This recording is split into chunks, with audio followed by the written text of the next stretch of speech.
Hello, welcome to GD tutorial. I'm going to show you how to add Workspace email into Outlook 2016. So keep in mind this video is not made by Godaddy, okay?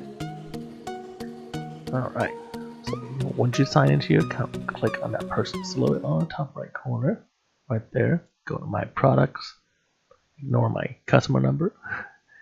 After that, you'll go to Workspace email, click on Manage All. While we're here, I just want to show you how to save the password or update the password.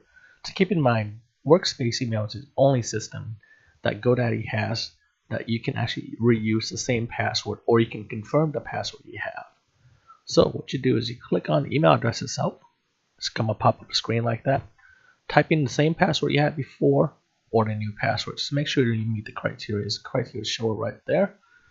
For me, I know the password, so I'm not going to change it. Alright, after that, I'm going to minimize it, and I'm going to go to Outlook. There it is. Now, your Outlook might open differently than mine. I just reset mine so I can show you how to do it. Click on Advanced and open Setup manually. Type in your email address, and then click Connect. Now, my email address is actually IMAP, so yours might be IMAP. So for mine is POP. One nice thing about Outlook is that it actually auto-populates the settings for you, so you don't have to type it in yourself. If you type in password correctly, hit connect, it should automatically connect. And now we are done. Your email, now you can actually send and receive email.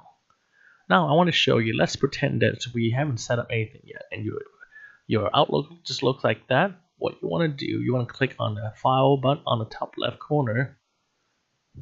After that, you click on Add Account, and the screen will pop up again. You just did the same thing we just did.